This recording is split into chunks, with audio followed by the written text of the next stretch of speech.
من آلاف السنين وفي مكان ما حدش يقدر يوصله بسهولة، ظهرت مدينة قالوا إن البشر ما بنوهاش، وإن اللي بنى المدينة دي من النحاس هو الجن بأمر من سيدنا سليمان عليه السلام. مدينة كل اللي وصل لحد سورها اختفوا، وكل اللي حاولوا يفهموا سرها رجعوا برعب عمره ما يتنسي. ولما خرج موسى بن نصير يدور عليها ما كانش يتوقع إنه هيرجع بلغزه، لو اتفهم هيغير التاريخ كله. النهارده هحكي لك القصة اللي حيرت المؤرخين، قصة مدينة النحاس، المدينة اللي كل خطوة فيها كانت اختبار لحياة اللي يدخلها. وزي ما احنا متعودين، طفي النور وحط السماعات ويلا بينا نبدأ القصة.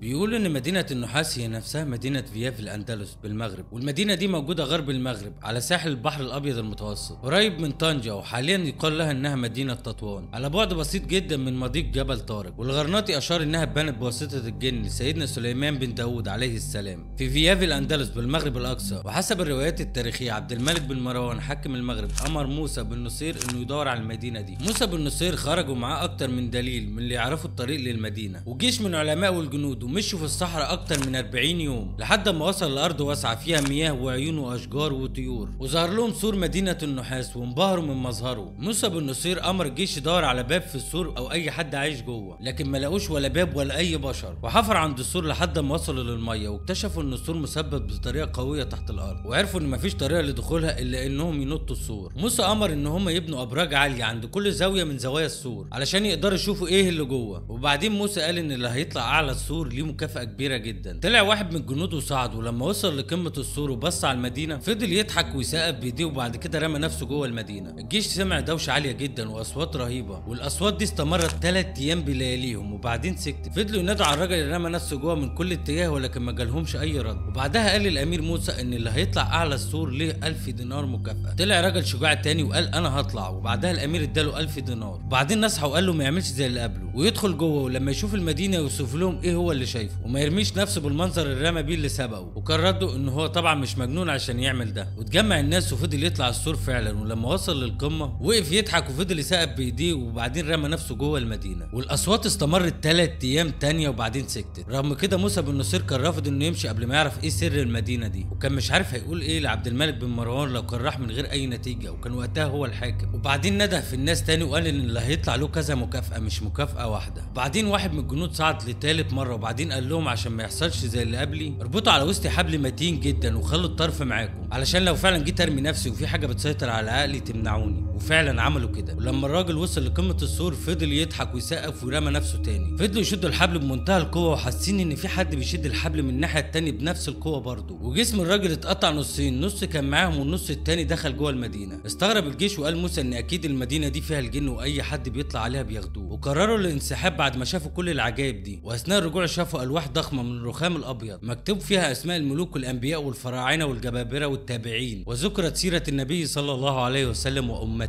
موسى بن نصير كان معاه علماء بيفهموا في كل اللغات، وهم اللي فسروا كل اللي مكتوب. وبعدين شافوا تمثال لراجل شايل لوح نحاس مكتوب عليه ارجعوا ولا تدخلوا فتهلكوا. وبعدها الامير موسى قال دي ارض بيضاء كثيره الاشجار والنباتات والمياه، ازاي الناس هتهلك فيها؟ بيقال ان هم دخلوا، اول ما دخلوا طلع عليهم من الاشجار جيوش من النمل، بيقال انها بكميه ضخمه جدا، وصفوها كانها كالسباع، تخيلوا يعني في حجم الاسود. وجري ورا كل اللي دخلوا الارض وقضوا عليهم، واللي قدر يهرب هرب. ولما وصلوا للتمثال النحاسي وقف النمل عنده وما عدوش لقدامه. وبعدها وصلوا للناحيه الشرقيه وشافوا بحيره كبيره مليانه طير. موسى امر الجيش ينزل حواليها، والغواصين غاصوا وطلعوا صناديق من النحاس عليها ختم من الرصاص، وفتحوا واحده من الصناديق وطلع عليهم جن من النار، وطار في الهواء وهو بينادي يا نبي الله ان لا اعود. وفتحوا صندوق تاني وطلع فارس تاني. وموسى والعلماء قرروا ما يفتحوش اي صناديق تاني لان فيها جن سجنهم سيدنا سليمان عليه السلام عشان تمردهم. ابن خلدون على فكره انتقد القصه دي وقال انه مستبعد انها تكون حقيقيه او حصلت بالفعل، وده موجود في كتابه تاريخ ابن خلدون. وقال ان فيها تفاصيل كتيره لا تحدث الا في الاحلام. ويقال ان في فارس قدر يتغلب على المدينه دي وما وقعش جواها، ودخل وفتح لموسى بن نصير البوابات من الداخل، وهنا لقوا كنوز ومجوهرات ما شافوش زيها قبل كده. الروايات كمان بتختلف في مين اللي بناها. فريق قال ان الجن هو اللي بنى المدينه دي لسيدنا سليمان عليه السلام، وفريق تاني بيقول ان المدينه دي بمثابه خزنه بناها ذي القرنين لتخزين ثروات وممتلكات تخصه، وعمل عليها سحر وطلاسم لحمايه الحاجات اللي جوه. ومحدش يقدر يدخلها او يشوف اللي جواها. ورواية اخرى بتقول ان تلك المدينة يقطن فيها يأجوج ومأجوج ولم يؤذن لهم بالخروج، وان اللي بيحاول يدخل المدينة دي بيسحروه بيقتلوه في الاخر. في النهاية في ناس مصدقة وجود المدينة دي وفي ناس بتنفي وجودها، وفي الاخر الحكم ليه. وبكده نكون وصلنا لنهاية الفيديو بتاعنا، اتمنى يكون عجبكم. ما تنسوش تعملوا لايك واشتراك، وما تنسوش تقولوا لي رأيكم في الكومنتات، وبس كده.